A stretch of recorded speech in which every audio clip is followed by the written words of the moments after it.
Welcome to episode number 10 of the Men and Community Podcast. On this week's episode, Matt and Carlo explore the dangers and benefits of constant information. Carlo shares how we are drip-fed exactly what we want to hear. Matt gives that concept a name, and we explore how to separate the idea from the person behind it. Thank you for being part of our community.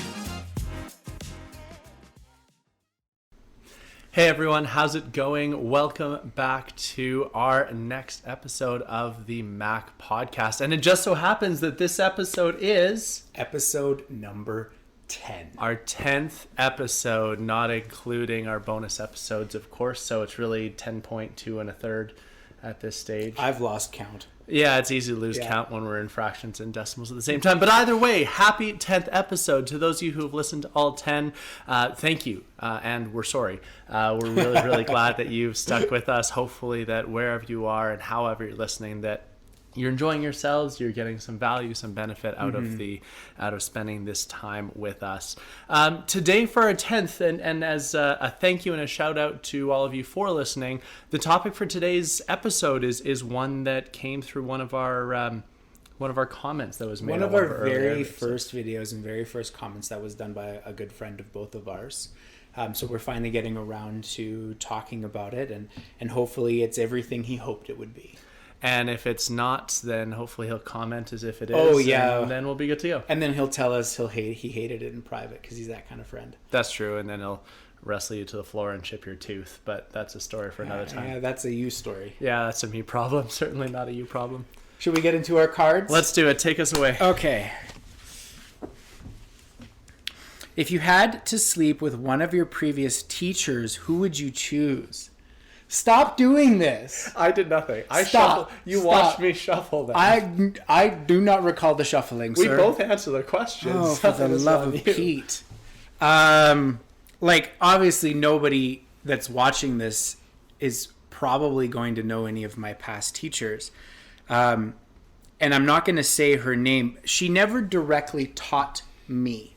But when I was in high school, we had... the entire football team was fascinated with this one teacher. And rightfully so. She was younger, just absolutely stunning of a woman. So other than that, most of my teachers were outside of my age bracket and or male.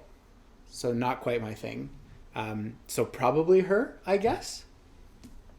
Your turn. You're looking at me like this question's my fault. Yeah, everything's your fault. In high school, I think it was my grade 10 math teacher, if I remember correctly.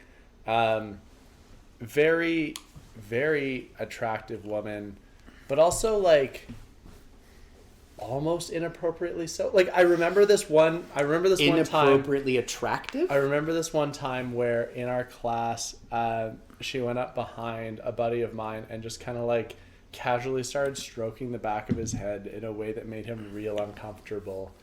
So anyways, there was that, but in spite of that, I suppose, still a very attractive woman. So sure. That'd be the first one that came to mind. But also there was that was the math teacher. There was also multiple chemistry teachers at that school that were also very attractive at that point in time. So I guess there were options. Okay, well, you're, as far as I know, none of your teachers are in jail, so none of those options ever actualized. No, I mean, fantasy options, not, legitimate. On to the next card. Yeah, good idea. Unbelievable. When did you get into the most trouble as a teenager? Oh. Okay, most trouble as a teenager. Okay, so I was really, really independent as a kid, and I loved getting to go and do things, whether it was just getting on my bike or riding or whatever. And it's very much the same as to this day. Whenever somebody tells me that I can't do something or shouldn't do something, I usually tend to not be super thrilled. And so this one particular time, I think it was 14 or something, maybe 13. And I just wanted to go to the rec center and just go for a swim. This was something that I did very regularly. This was not out of the ordinary. For whatever reason, my mom told me that I couldn't do it. I needed to stay at home. couldn't for the life of me tell you why, but I needed to stay home, and then her and my stepdad were leaving the house to go do something else, and I had a minor freak out, took the remote control for the TV, flung it across the wall, across the room, dented the wall of the living room, and then snuck out of the house and went to the pool anyways. And for both sneaking out after, I don't remember how I got caught, but for sneaking out and then also like throwing a fit and denting the wall, it was probably the biggest trouble that I got in as a teen specifically. Sure. Was that in the question as a teen? Yes. Oh. Okay. Like, I've never really gotten into a fair amount of trouble. I am one of those people that, like, I'm a tinkerer. I like to, like, I'm good with engines. I'm good with, like, I do a lot of 3D printing. I work with my hands a lot. So I'm a tinkerer. And because of that, I very quickly developed a knowledge and a way around things like technology. And I remember one time I was on a high school wrestling tournament, and it was one that was out of town, so we went and we stayed in a hotel, and we had rented a Greyhound bus, and the TVs in the Greyhound bus weren't working, and I kind of made it a personal mission to fix them, because what else are you going to do on the bus as you drive to Wetaskiwin? Sorry, people from Wetaskiwin. My wrestling coach didn't like that, and he just kind of like didn't even bother to ask what it is that I was doing. It was just like, don't touch that. And he got so mad at me. And then I got mad at him for like not taking the time to figure out whether I was like just screwing with it or I was trying to fix it or whatever. And like just assuming the worst of me. So we had this kind of out, and I got in a fair amount of trouble for that. Coincidentally, the same wrestling coach, several years later, I rear-ended him on the tarmac at the airport. I hope you messed up his TV. No.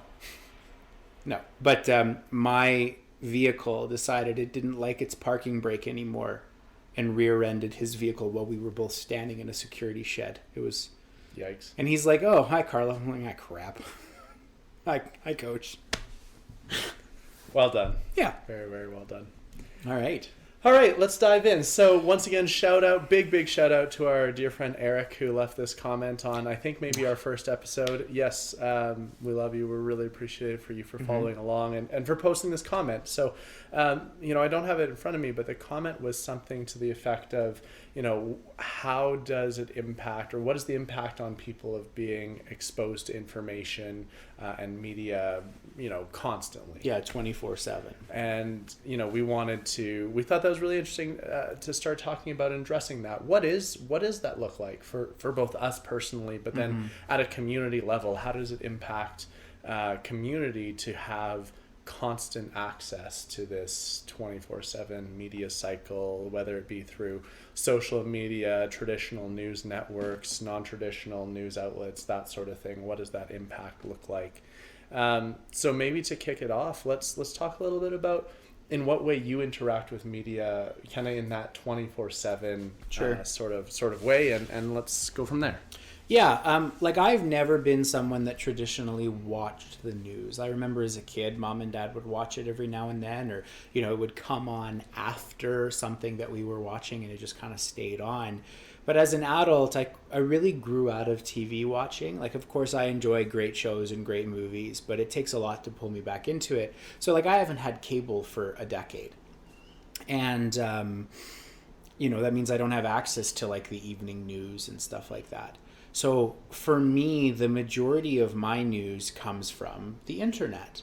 And because I believe that the news is inherently designed to be negative, so that it pulls you in, it sells more, viewership, I've never really paid much attention to big news networks. I tend to get my news from places like Reddit. Right? So for those that aren't familiar, Reddit is just an online community that can vary all sorts of different topics. And you can sign up for specific subreddits that are specific to a topic. And what I will do is I will see someone has posted this article. I will read the headline of the article. I'll read through kind of the main tag points of it, and then I'll go into the comments of that article on Reddit. Because then you get all the different sides of the story, right? You get somebody who agrees with it, someone who disagrees with it, someone who's, impartial, somebody who's bringing in some sort of outside information that says, hey, the article forgot to mention this. And very often the mods of Reddit will come in and say, hey, this article is misleading because it doesn't mention this particular point, or this article is from a non-credible news source or something. And I still don't put a lot of weight on those kind of things because news is just news, but I do feel that my intake of news and world events has changed drastically since the beginning of COVID. I used to never really care. I was just kind of caught up in my own life and my own everything. And then I think COVID brought me more inward to try and look at all the other things. And then, that became such a two-sided argument that it made me really think unbiasedly and want to take in everybody's opinions on everything. So for me, for news, it's mostly the things that interest me, but I do try to stay up to date on a little bit of everything, but through more personal lenses. I don't want the media outlet lens. I want, the random guy in Ohio to give me his opinion, and then the random person in Toronto to give me theirs, and right.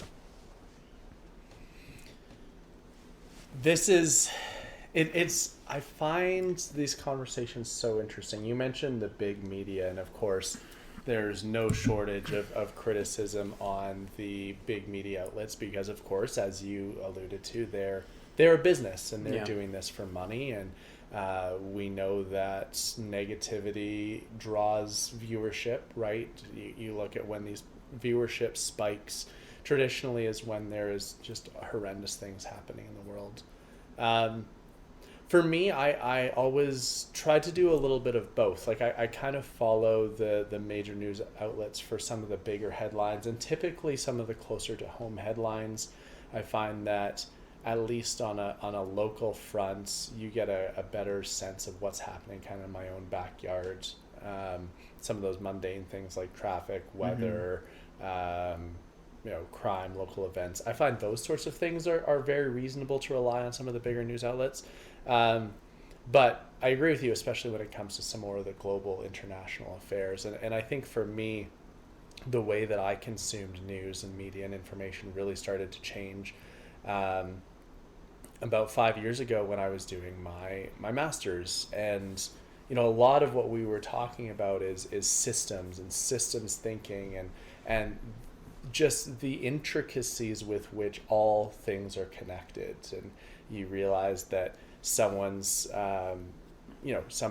hungry or homeless, and all of the systems that affect them, and it's not ever as simple as feeding someone a meal or putting someone in some sort of housing, right? There's always intricate systems at play that are affecting it, and I found that really overwhelming. And actually, I remember vividly being on campus as a part of my classwork and having a full-out panic attack and not knowing what this was. And I just felt like I was just so overwhelmed by information, overwhelmed by this sense of helplessness, I guess, that went along with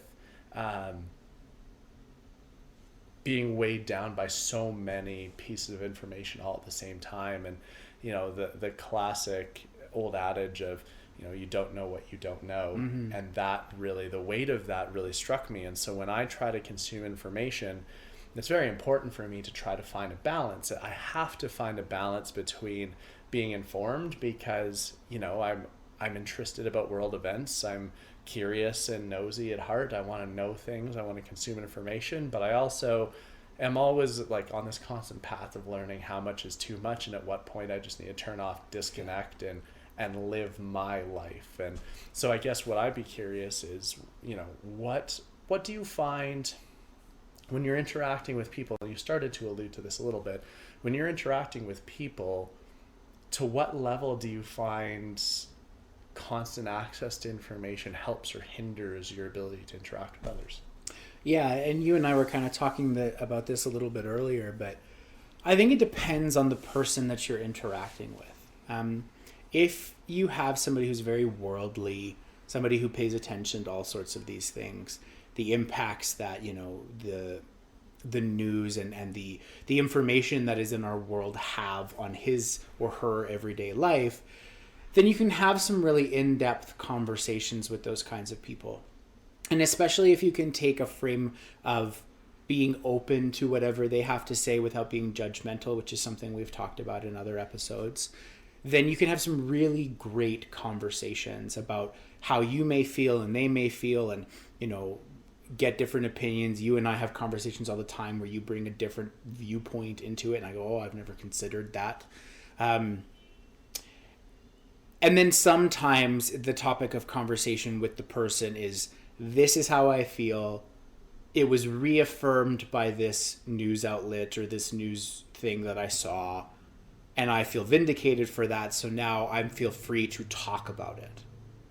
Right? And you can almost instantly tell those kind of conversations when you get into them, because you can't say, but you can't say, well, have you considered this? Because the moment you do, they get confrontational. And I think that you see more of those kinds of things. And to go back to the idea of COVID, which was such a polarizing thing, in specific the vaccine mandates, there were many conversations that I had where it felt like I don't want to be part of this conversation because you are just being confrontational. You're not willing to listen to the other side. You're not willing to converse even about the opportunity of the other side of the story. You just believe what you believe. And that, of course, is not COVID specific. It's everything. It's any polarizing topic, and it's anything that people find important to them.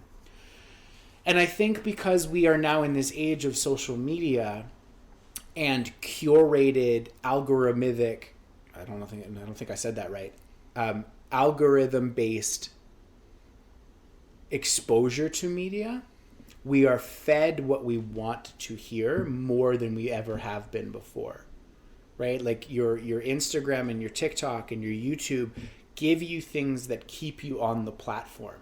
So the thing that keeps you on the platform is not the thing that you so much disagree with. It's the thing you agree with, the thing you like. Now, every now and then, I've heard it said before, if you want to be truly successful on social media, start your video with something confrontational, something negative, because then people will want to engage with you to, you know, fight their point. So you'll get mostly what you want, and then every now and then get something that you don't to drive your engagement back into the platform. So the news is not unbiased. Even if you could imagine there's an unbiased news source, unless you are willing to go digging for that, such as like me going into the comments, you're not going to find it. What you're initially going to get is what you want to hear. And I think that's created more polarization in our topics and in our conversations with people, because they're reinforced by the things that they see and the things that they're given, rather than, you know, here's the news today, and them agreeing with half of it and disagreeing with half of it. They're getting all the stuff they agree with. Yeah, I think you bring up some really, really important points. I mean, I think that on its face, certainly having access to information at all times, it makes me better equipped, I feel, to have conversations with other people. I think that it increases the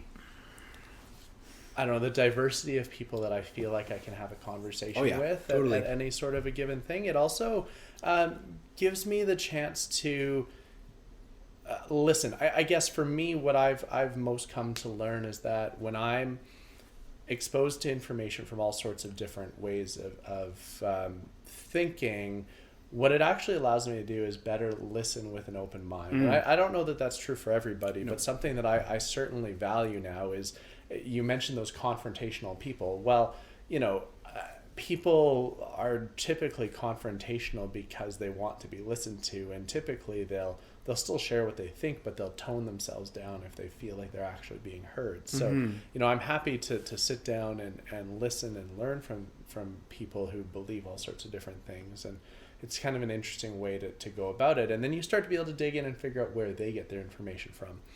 And then I guess kind of the next then step or levels from that is, you know, we get to this place where it becomes really, really, really interesting to start to unpack where people get their information. So again, to your point, we have very, very curated algorithms. So, you know, if ever there was a question about confirmation bias, like the internet and social media has completely confirmed confirmation bias for us. And it certainly has put ourselves in more entrenched into our beliefs. And that can be really scary and really unfortunate. We talked in past episodes about how devastating that polarity can be. But kind of zooming out at more of a macro level from that, I actually find that as much as being or having access to information all the time makes me better equipped to participate in conversations with a wider range of people, I think it also challenges my ability to be present in conversations that I'm having in two ways, right? Because like we all have these devices, the little pocket computers that you talked about in your previous episode where, you know, you ran that hypothetical with your dad, but we all have access to these things, and so we've just become addicted to all of this constant stream of information. So when I'm with you for, not you specifically, but if I'm with another person for more than half an hour, it's very rare that we're not looking at our phone and still consuming other information. So ultimately, there's that distraction that takes us away from that personal interaction. But then the second piece too is that we're not as interested in diving deep to get to know another person as often, because it's very quick, because we're so impacted by information all the time. There's always something to talk about. There's always some current event. There's always something going on in the world that's going to draw the attention away from, let me get to know Carlo on a deeper level. Instead, it's, let's talk about what's happening around the world, or what's happening with the economy or politics or whatever else. And so these conversations become very, very cyclical, and it takes the place, I think, of our ability to get to know somebody else on a deeper level. We know what they believe, but we don't necessarily know them as deeply. So what you're saying is we are more than our opinions. I'd like to hope so. Yeah, but we don't ever get the opportunity to expose others to that, because all we're talking about is our opinions. Right, which is really just an evolution of the conversation we had last episode about how important it is to find a human being, right, and listen to them and get to know what their beliefs are, right? When we humanize somebody and get to know them as a person, it becomes easier to understand what they believe after, instead of identifying them based on what they believe. Yeah. So one of the things you kind of said there was a question that I was going to ask you. Do you think that the exposure that we have to media has made you personally happier or more distracted or unhappier? It's a very interesting question. I think it's value neutral. I think that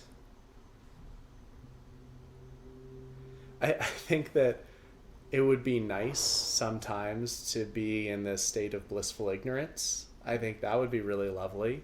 But I also know that I personally would never be content in a world in which I did not have access to information to develop and grow on my own. So I think that there's a little bit of a dual-sided thing. I'd love to be able to take what I know now, to be able to remove myself from society and just kind of operate a life of ignorant bliss for the rest of my life. But I also know there'd be some sort of like information deprivation that would feel like I'm starving myself of it. But I don't think that's really, I mean, short of like leaving the grid and being a hermit, attempting to reduce access to information on a whole is just not something that's feasible to be an active participant in society today. So I think that the discussion needs to be more like, how can you teach yourself to be optimistic, think positively, and then hopefully experience more positive emotions like happiness as a result thereof? Yeah.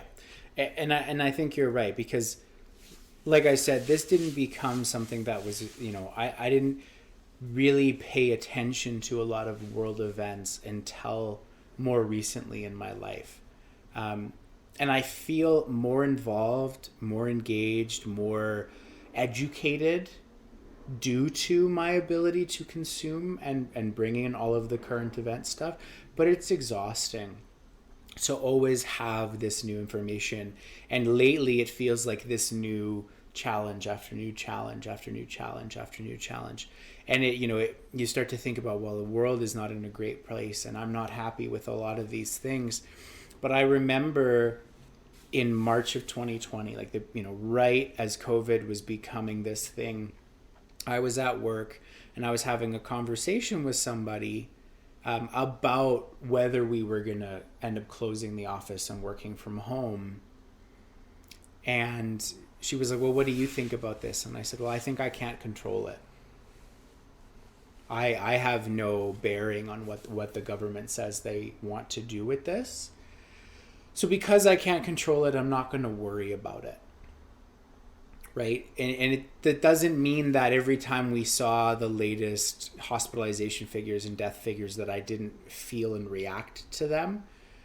But I realized that the only thing I could control was how I wanted to handle, the social distancing measures and, all of those kind of things. How I wanted to go about my life on a day-to-day basis in reaction to all of this news. That was the only thing that was in control for me. So I really focused in on that. I still kept up to date. I still learned and educated myself and tried to remain unbiased in as many ways as possible. But I used my morality and my beliefs to guide me to a logical conclusion that I felt was me. Yeah. Right? And I felt pretty good with that morality. It sat well with me. And I even remember I had kind of a big freak out because someone very close to me wasn't respecting the boundaries that the rest of my family had put in place. And I got really, really upset about it. And I got upset about it because it wasn't because the news said I should be upset about it. It wasn't because, social media had painted people that didn't follow the rules as bad people. It was because I felt it was wrong because I was making sacrifices to protect my family, and this person felt they didn't need to make those same sacrifices, but was benefiting from the sacrifices of me and the rest of us. So it really upset me. So I think as much as it's nice to have access to this, you can't let it overcome you. You can't let it shape you. You have to use the information you gather in as unbiased of a way to form an opinion that falls within your own value and moralities. Because if you don't, you will feel like you've been programmed, quote unquote. You will feel like you've been taken advantage of, and you will feel unhappy with all of this information, right? And some people, I understand, are okay living lives of, the news says this is what we need to do. The government says this is what we need to do. And I'm not telling you to go challenge the opinions of your government. It's not what I'm saying. Whoop, whoop. But what I am saying is that there is two sides to every story. Do your own due diligence to find both sides and then form what falls into your values for you, not what anybody tells you. And it allows you to live a little bit more of a calm and I think happy life with all of this crazy going on. Do you remember how old you were the day that you realized that your parents weren't these omnipotent beings, that your parents were just human beings? Do you remember roughly how old you were when that happened? Yeah, like 16. I think this is a really important point, right? We get to an age where we remember that our parents are humans and that our parents aren't perfect, and they shift from a place where we do what they say because we're supposed to do what they say to this place where we know that they're humans and we respect them as humans, and so then we do what they say. Or we get to a place where they suggest things to us, and then we have the autonomy to evaluate for ourselves whether or not this is the thing we should do. But I think what's really, really valuable for us to consider when we're aware of all of the information around us, no matter where we get our information from, whether it's social media, Reddit, traditional news agencies, non-traditional news agencies, from the person yelling out the second story window down the street, wherever it is that we're consuming that information, I think it's important to remember that just like our parents, no matter where you get that information, it's not coming from this omnipotent source. It's coming from another human being, right? Every single thing that we consume is coming from another human being, and that human being is biased, that human being is imperfect, and that human being has their own sets of experiences and opinions and upbringing and backgrounds that have shaped who they are and where they sit today from behind whatever camera, microphone, or keyboard they are putting that information out into the world. And that's not to say that they're malicious or anything like that. It's just to remember that everybody is imperfect, and every person then transcends to organizations, media outlets, social media platforms, governments. All of these things have slants and skews and biases, and I think, and we've talked about this in previous episodes too, everybody is biased, and I think the most ignorant thing that somebody can claim is that they are unbiased. And so as you so rightly said, it's a really very important goal to try to consume as broad of a base of information as you can to limit our own biases, while recognizing that everything we consume, so long as there is a human being that is producing whatever we consume, there is some level of bias. And then the second piece, which kind of tags on to what you said, and so on this idea of control, which I love, I always say it's not worth worrying about the same thing twice. And when we're so in tune with what's going on or what's about to go on or what could go on, right? When we're recording today, we're about 5 weeks out from a provincial election, and so that's really dominating our local news here in Alberta. Well, if you're spending all your time worrying about what might happen before you know whether or not it's going to happen, only to then worry about it once it does happen, now you're worrying about things at least 2 times, if not more than that. And certainly when the idea of what can we do to influence our own well-being, our own happiness, certainly choosing, because it is a choice, choosing to worry about things more than we need to worry about them is a big thing that takes up time that we could be spent doing more productive things. So stuff is going to happen, stuff isn't going to happen, but until we know for a certainty what is or isn't, we have the choice to not worry about it, and then we get to not worry about it twice. One of the things you said, just piggybacking off of me, was the idea of not of taking in this broader range of information. And I think I saw a really great example of this. It was a video that had come out, and it was a robot designed to do menial labor. And all it was doing is it was moving a box from one room or one side of the room onto a conveyor belt. And then the conveyor belt would take it back and put it back where it was, and the robot would do it again. And this robot was on display at a trade show for like manufacturing, distribution, packaging kind of thing. So this was a company saying, hey, look, we have made this next step into developing a robot that can do this menial task that no human would really want to spend their day doing. So when I first was introduced to this video, what it was the robot was doing this, and then it collapsed. It just fell to the floor, unresponsive. And the caption underneath was, robot does 15 hours of menial labor and commits suicide.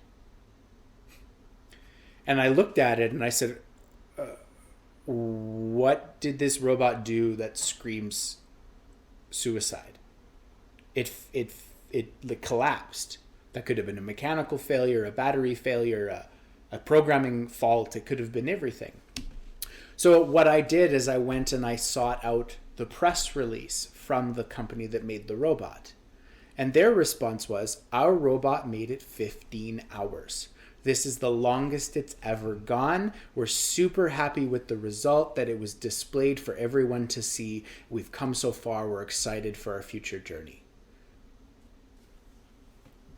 Two completely different sides of that. Right? Like, this robot did not, in my opinion, unalive itself. It failed. A human being after 15 hours of menial labor would not feel so great. It's why we have certain labor laws that you can't work for so long. So I could have consumed that and looked at it as, oh my Lord, look at all of the terribleness that our poor, underpaid working class has to deal with, that this robot can't even do it, and that's what it was made for. Or I can look at it as, this company is developing a robot, like our conversation last week about AI, that is going to allow the humans that were doing that job to work on other things that require a human's touch. Because moving a box from one end of the room to another, I'm sorry, you may have a job that you do that and you adore it and you love it and I'm happy for you, but that was not really what the human capacity, your brain capacity was made for. Right? Like you have other abilities and skill sets that you can develop besides moving a box from one room to another. A robot can do that. Right?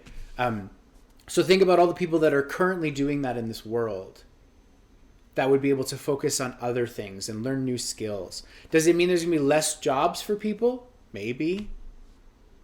But hopefully it steers them in a direction to expand and grow and take advantage of other things, right? So it was just two completely different things. But if I had not gone and sought out the other side of that, it would have been only the negative.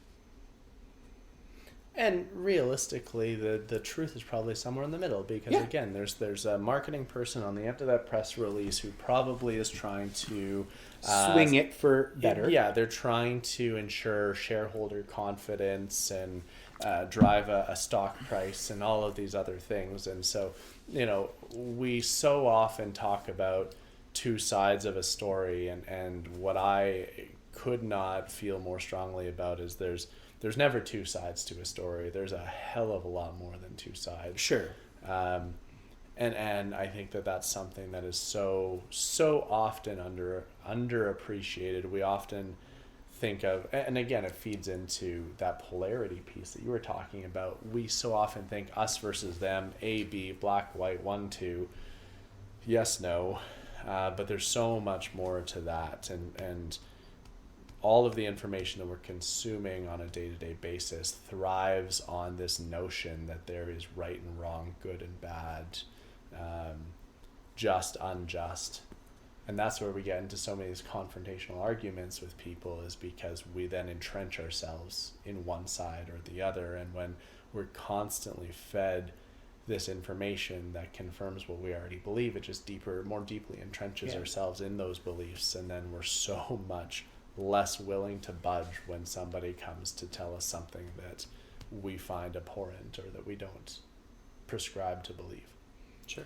So what do we do about it? What can we, we talk about this stuff, and what is it that you feel that somebody can do to really make sure that access to information on a consistent basis continues to be a productive or constructive thing in their lives? Yeah, because I think there's kind of two directions that this question is going. One is I'm already consuming all of this information. I find it interesting. I'm already consuming it.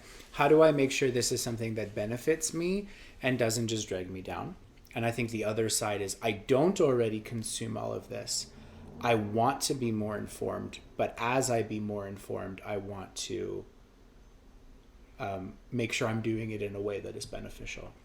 And I think pretty much the answer to both of those is do exactly what you were talking about, is understand that it is not two sides of the story. It's more like a stir fry of truth, right? It's all the different ingredients in one pot, right? And depending on who's cooking it, it can taste a little different. So try and consume information in only the areas that you find valuable, right? Just because the media and social media is talking about one specific topic doesn't mean you need to be interested in it. Try to stay focused on the topics that you find value in. And then when you find those, be willing to reach out to the other side of the argument. Because you're going to immediately identify what you think you are in line with. Be willing to, look at the other news site, look at the other person's comment who's disagreeing, look at, the other side of the story, and be able to pull that in. And I think if you can do that, it's going to put you in a position to more objectively think about things. And I think more importantly, it's going to put you in a position to have discussions with people on the other side of the fence. Because we've talked about this before. If you can have an open, unbiased, unjudgmental conversation where you disconnect the person from the opinion, you have an opportunity for growth and for learning far beyond what any just regular on your own research will lead to you. Because the human element, the opinionated element, is really what gives information power. And then as you're gathering all of this information, don't let it affect you if you can't control it. Right? Is there anything about what I said that you think you would change, disagree to, add to? I like everything you said very much. I agree with it. I would add, again, just that gentle reminder that there's always another human being on the end of anything that you consume. And just like we are, they are biased and imperfect. Yeah. And that's such a critical thing to remember. The other thing that, I'm thinking now, and again, it follows your theme of focusing on what we can control and trying to not stress about things that we're not in control of. Well, so often any sort of news or information takes advantage of this ability we have to feel like we're more invested or involved in something than we really, really are. So I think an interesting thought exercise whenever you're consuming a piece of information, like imagine yourself being picked up like you're like one of the characters on Sims or Roller Coaster Tycoon. Sure. The games where you could pick up the people and drop them where you wanted them to be. And ask yourself if you've actually got a role to play. Right? Like if you're actually involved in some way. And I think this is where we start to panic and stress ourselves out about global affairs or politics or things like that. Do I have a role to play? And that can go two different directions. It can either mean, do I actually have a role right now in having an impact on whatever this piece of news or information is? Or could I choose to have a role? And now these are very, very important distinctions, because if I do not have a role or I don't have any influence on that situation, then I can consume that information, parcel it away, package it up, put it in that box, ask the robot to take it to the other side of my brain, and I can leave it. If I do have a role, then I need to act on it. Then I have some control. Either way, that's a good thing. Now, then you get to the place where you can choose whether or not you have a role. Lots of people choose to have opinions and not choose to take action. I think that is an incredibly dangerous place to be, and gives way to a lot of really inherently negative things. Or you can choose to have an opinion and choose to take action. And one of the easiest pieces of action is having a conversation, searching out diverse sources of media like you're talking about. But it's just being aware that not to worry about something if you don't have control or influence, and being really aware of your opinions and who you're sharing your opinions on certain subjects with if you're not going to make the conscious decision to actually take action on your opinions. Yeah. Yeah, and you know, it's not a clear-cut thing. The world is changing. The way we consume our media is different than it has been every year from the year before it. And, you know, it's it feels like there's constantly new bad every day. New things to be concerned about, new opinions, new, you know... Thanos is gone. Now it's Kang. There, exactly. If you're a Marvel fan, you get that reference. So if you're not a Marvel fan, you can stop listening to our podcast now. Oh, geez. Shots fired. Feisty. Yeah. So, you know, it's one of those greater things that people much smarter with more degrees than either of us would argue for days. And they'd still be biased. So, you know, I think as with everything that we talk about, do your best to make it something that provides value to yourself and to others, right? Because that's really all you have in life is how you affect others and how they affect you, which is the premise of this podcast. Hey, that's not bad. It's episode number 10. We're kind of bringing it all around again. We're figuring ourselves out. We're figuring it out. Woo! All right. I think we'll kind of bring the episode to a close now. I want to start with the thing that I'm grateful for from you. Today I had the pleasure of being in a class that you taught. And I think you've talked about it on this podcast before. Dance Play is an organization that you're a part of, which is a wonderful organization. I won't steal your thunder. You can talk about it. Maybe we'll even do an episode just dedicated to your time in it. But I got to be part of one of your classes, which is not something that happens very often. And it was a fantastic workout, and it was a great time, and it was a lot of fun, and the group was great. But there was several moments where I watched you with unrelenting just kind of love just kind of pour out into your class, where you just wanted, like, we were doing something inherently goofy, like making a heart with our hands and then like spreading it out, you know, as we're dancing in this class.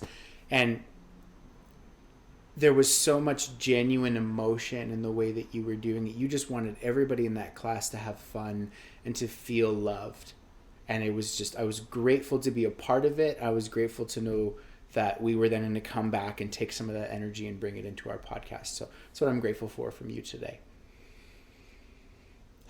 Thank you. I appreciate that. I'm grateful for you, especially for, I'm saying this in a backwards way.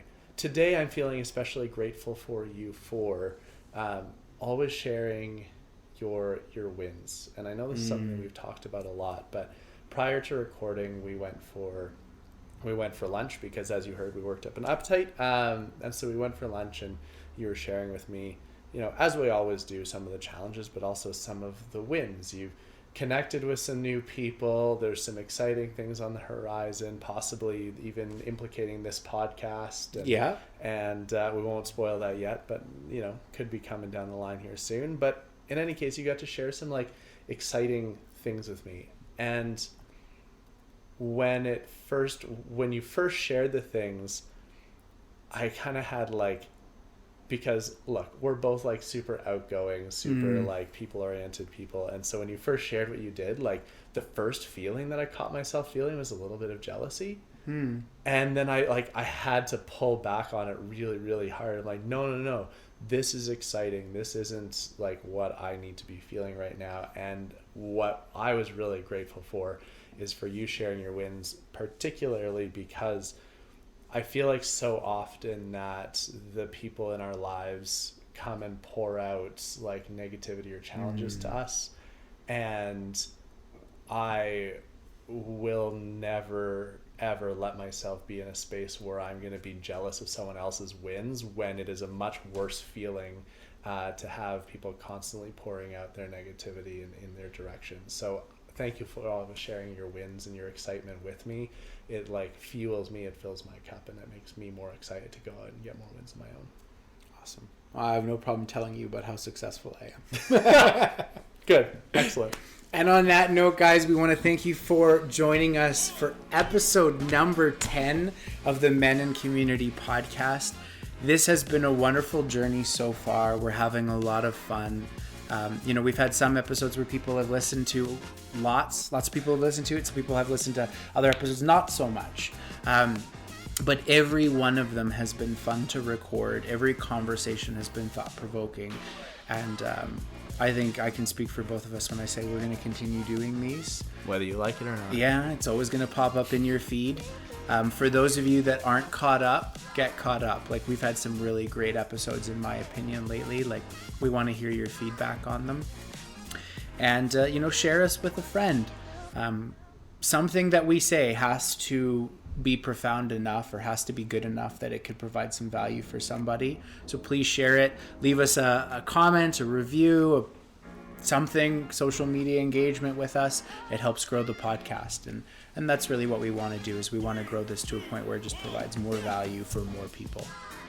And if you heard anything today, please, as soon as you're done this episode, wherever you are, take a second to take out your headphones, turn off your device, maybe not turn it off, but at very least put it in your pocket, get outside and go for a 10-minute walk. Just that disconnection, that fresh air, just makes a world of difference when we're connected to screens and technology all day. So give yourself that opportunity for that reprieve. Love it. All right, guys. Thanks again. We'll see you in episode number 11. Take care, everyone.